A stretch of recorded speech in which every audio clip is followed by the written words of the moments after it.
Сағылы телесерделер, яйынымызды девам etmege ашықамыз. Мен сізлерге сөз бердім бір сырларыны açmağa. Elbette ki sizler için olarını яйынымыздың devamında da açacağım. Ama şimdi biz mınamavilenin böyle bir sabırsızlık, kuvanç ile stüdyamızda misafirlerini karşıladık ve sizler için olarını takdim etmege isterdik ki şimdi biz pek meraklı mevzu hakkında laf yürüteceğimiz ve eminimiz 100% sizler için de bu mevzu meraklı olacak. Şunun için misafirlerimizni karşınız olar pek hürmetli ve pek meraklı. Elbette, elbette. Şimdi bizim stüdyamızda Kırım'daki Rusiya Dizaynerler Birlik Teşkilatı'nın reisi Olga Stepanova ve Rusya Dizaynerler Birliği'nin azası Eskender Ablayev. Селям алейкум. Здравствуйте. Здравствуйте, рада вас приветствовать у вас в гостях. У нас в гостях Эскендербей Ольга Ханум, если позволите к вам так обращаться. Наш первый традиционный вопрос, который мы задаем всем гостям: как начинается ваше утро? С чего оно начинается и отличается ли утро дизайнеров от утра других людей? Доброе утро всегда начинается очень весело и очень радостно, потому что, по крайней мере, есть весь день впереди. Конечно, чашечка кофе традиционно. Чашечка кофе. Мое утро начинается с того, что я смотрю в окно в свой сад. Как я его своими руками создала, дизайн сада моего приносит мне каждое утро маленькое счастье. Утро вдохновляет вас, как людей творческих? Конечно. Ну, я не очень рано встаю, сегодня сделала приятное для меня исключение. Спасибо, да. Мы очень вам признательны, рады, что вы доехали к нам. Хотелось бы прежде всего спросить о Союзе дизайнеров России, о крымской организации. Какие ставят перед собой задачи и какими проектами занимаетесь сейчас? Ну, общественная организация Союз дизайнеров России – это серьезный рычаг на территории нашей страны в развитии дизайна, популяризации идей дизайна, в дизайн-образовании. И наша организация очень такая активная, хотя не настолько многочисленная, как бы хотелось. Однако как раз вот вчера у нас был очередной прием в Союз. Мы будем скоро приветствовать новых 6 членов, в том числе Резу. Уже озвучу это. И наша задача, конечно, первая, что профессиональная помощь своим коллегам-дизайнерам, которые работают здесь у нас в Крыму, консультации. У нас довольно часто проходят совместные акции, мероприятия. Также задача нашей организации построить мост между дизайнерами, властью, дизайнерами старшего поколения и молодежью, между дизайном и бизнесом и дизайном и обществом. И программы, которые мы воплощаем в жизнь, последние 3 года довольно значимые. Мы совершаем, кроме того, что мы помогаем и консультируем своих коллег, мы проводим программу небольших проектов социально значимых. Они делаются для объектов бесплатно. Это наша помощь. Мы вкладываем в развитие культуры Крыма этими проектами небольшими. Эскендербей, вам вопрос. На сегодняшний день интерьеры в национальном стиле актуальны? Конечно, актуальны. Они всегда были актуальны, но сегодняшний день это одна из таких значимых вещей, когда, скажем, в интерьере, как в музыке, можно выразить все, что мы наработали веками. Знаете, а тем более сегодня все те привычные вещи, которые мы видели вчера еще, допустим, на рисунках, на картинках, можно выполнить в настоящем времени, в новых технологиях и новых материалах. То есть увидеть привычные вещи в непривычном виде – это наша работа, наша задача. Работали ли вы с какими-то проектами? Я уверена, что работали. Если да, раскройте для нас проекты, что касались крымско-татарского дизайна, именно нашей народных крымско-татарских элементов. Ну, это в частности были частные проекты на жилье, то есть когда конкретно просили сделать этнодизайн, да. Но здесь кроме интерьеров же эту тему этническую можно и в других видах дизайна воплотить. Ну, вот Эскендер расскажет про тему, которой он сейчас занимается. про текстиль. Расскажите, раскройте нам тайну, Это не пожалуйста. такая большая тайна, мы сотрудничаем же с нашим каналом Милет. Да? То есть у нас действительно хорошая получилась затравка такая на национальную одежду, то есть пред-а-порте, мужская одежда. И в беседе, ну так вот маленький только кусочек я тайны приоткрою. Пожалуйста. Да, то есть, когда у нас есть именно разговор идет о мужской одежде, то есть, если женская одежда есть, и женщина может, скажем, позиционировать себя как крымская татарка, то у мужчин, в принципе, за исключением колпака, да, головного убора и кушак, но в повседневной жизни я ничем не смогу объяснить, то есть, что я вот есть крымский татарин, да, или именно житель Крыма. И вот совсем мало, если это работа с орнаментом. Но теперь есть орнамент, есть дизайн, и есть текстиль. Вот когда, представь себе, да, кусочек ткани, допустим, жилет, мужской жилет, да, когда он начинается с один борт пустой совершенно. Да, и вот он через спину идет, там такая дымка, воспоминания о старине. Тот старинный древний орнамент, который лишь просечной стоит, только лишь как дымка, Только воспоминания. как намек, да. И потом сюда ближе-ближе выходит и в такую жесткую, в современную, стилизованный, но тот же орнамент, тот же мужской. И представляете, вот этот орнамент раз перешел в пуговицу, и уже металлическая, тот же орнамент в пуговице в другом материале.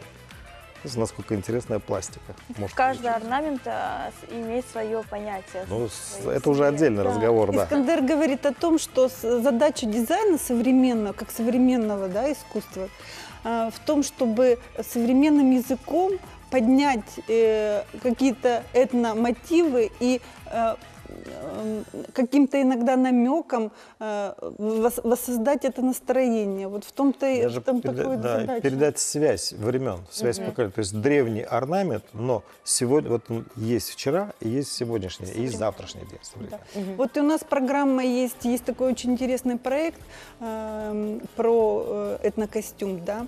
Мы бы хотели создать такую коллекцию для молодежи, коллекцию одежды.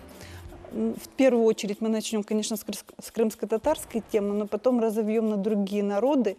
Сделать, чтобы молодежь сфотографировалась в этих костюмах и сделать серию бигбордов по Крыму, что я там крымский татарин. И у него он современный молодой человек или девушка, современно одета, и у него где-то раз в одежде элемент. Сделать целую программу социально значимую по пропаганде своего этноса, в продвижение своей национальности в каждый день, чтобы каждый день это где-то можно было увидеть, не только в каком-то специальном интерьере.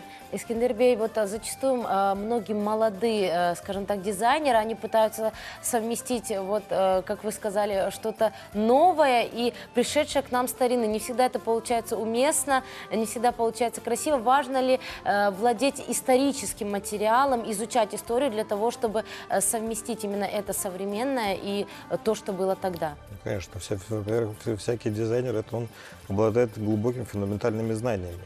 Не только в области истории искусств, но и в области архитектуры, и, скажем, там, в той же математике, той же геометрии. То есть для того, чтобы не совместить совместимое, помимо вкуса, то есть нужны очень глубокие знания. Все абсолютно правы. Ольга Ханум, раскройте, пожалуйста, нам такое понятие, как промышленный дизайн. Насколько он развит именно в России и как он конкурентоспособен по сравнению с другими государствами? Ну, промышленный дизайн, по-другому предметный дизайн, проще говоря, да, это, конечно, база для развития экономики государства. И, к сожалению, в связи с тем, что вы знаете в экономике, какое было у нас основное направление экспорта, в России к дизайну промышленному было не такое большое внимание. Однако сейчас есть стратегия развития импортозамещения, развития собственных производств, а дизайн в любой области экономики может быть стать каким-то фундаментальной такой зацепкой для развития производства. Вот как, например, в Италии. Почему мы все знаем, любим итальянскую мебель и одежду? Потому что развитие отечественного дизайна с 30-х годов была стратегия развития государственной экономики. И сейчас, когда наше правительство и и власти уже мыслят не резолюциями, а проектами, проектное мышление в постановке любой задачи говорит о том, что и дизайн станет, я надеюсь, в ближайшее время мы для этого работаем, промышленный дизайн станет ключевым в России, потому что очень хорошо развит у нас дизайн среды, графический дизайн. Наши дизайнеры-графики являются в мире очень известными, входят в самые крутые шорт-листы в различных конкурсах, а с промышленными дизайнерами пока не очень. Хотя школа промышленного дизайна Санкт-Петербурга, Москвы и Екатеринбурга очень серьезно готовят новое поколение промышленных дизайнеров у нас в России. А что такое эко-дизайн? Мы знаем, что сейчас это очень популярное направление, которое включает в себя такой, как ландшафтный дизайн, фэншуй, дизайн одежды, дизайн интерьера, дизайн мебели. Вот, казалось бы, это все-таки разные отрасли, но все это эко-дизайн. Да, вы очень хорошую тему затронули, потому что вы знаете, что следующий год у нас год экологии, и Союз дизайнеров, конечно, создает целый цикл проектов по экологии. Вот что касается экодизайна, это совмещение вот двух слов на самом деле не совсем верно. Должно быть экомышление у дизайнера. Каким бы проектом он ни занимался, он должен смотреть, чтобы, во-первых, в производстве его предмет или интерьер, или какая-то графическая часть была экологична. Это одна сторона экодизайна. Вторая сторона экодизайна – комфортное ощущение человека внутри этого проекта. Поэтому вообще экомышление – это более такое общее понятие, которое на дизайн распространяться должно тоже очень активно. И сейчас популярно развивается экодизайн. Ну, вообще экомышление – это система жизни всей Земли. Поэтому экодизайн – это очень важное понятие. То есть мы должны, каждый в своей профессии должен обладать экомышлением, не только дизайнер. Как у врачей, не навреди. Да, Да. вы правы. Это должен каждый в своей профессии учитывать. Да. Ваши пожелания нашим телезрителям? Пожелания такие. Во-первых, пусть каждое утро будет доброе. Пусть, когда вы наливаете кофе в чашку или чай, что вы там пьете, вы посмотрели на дизайн этой чашки, и дизайн этой чашки вам нравился. Спасибо большое. Спасибо. Да, действительно, надо окружать себя прекрасным, тогда и жизнь будет казаться яркой. Искендер Бей, у вас хотелось бы, в свою очередь, попросить, пожелать что-то молодым, начинающим дизайнерам. И хотелось бы спросить ваше мнение, дизайнером становится или дизайнером рождается? Ведь это человек, прежде всего, искусство. Нет, здесь это и не профессия, и это не, скажем так, не от Бога, наверное. Это все, это мировоззрение. Дизайнер это Да, это некая структура жизни. И человек, любой человек более или менее талантлив, да. И если ты имеешь внутреннюю структуру, отношение, дизайн отношения к жизни, у тебя есть все шансы быть дизайнером. Образование, конечно, Знаю, вот, в конце концов. да. Апеллирую опять-таки, да, к последнему этому форуму, Сочинскому форуму, когда Ольга Ханум сказала о том, что проектная работа начинается. Да, то есть никто ни от кого не ждет никаких заявлений, никаких задач, никто никому не отдает распоряжений. То есть ты делаешь проект, ты его защищаешь, этот проект. Это действительно замечательно. А вот как раз-таки в дизайне есть мощнейший инструмент. То есть дизайн как инструмент реализации многих вопросов. Потому что у нас есть алгоритм работы, производства работы. Начиная от уяснения задачи, скажем, сбора аналогов, заканчивая последней изготовлением этой вещи. Но причем не просто изготовление той или иной промышленного образца, да, там, скажем, стол или та же чашка, да, но и создание самой ситуации, при которой та чашка или тот стол или сам дизайнер будет востребован в этой жизни. Понимаете? Сложная, интересная работа на самом деле. Да, еще хочу сказать напоследок, что дизайнер – это не художник, который мыслит, вот я так вижу. Это человек с определенными знаниями и с определенными способностями, который действует в рамках конкретной задачи, конкретного проекта от клиента и от материалов, с которыми он работает. Искендер Бей, все-таки ваши пожелания. Коллегам? Да, коллегам, нашим Начинающим телезрителям. дизайнерам. Начинающим дизайнерам. Тогда я могу просто как эстафету передать слова своего учителя. Единственное ограничение – это наша фантазия.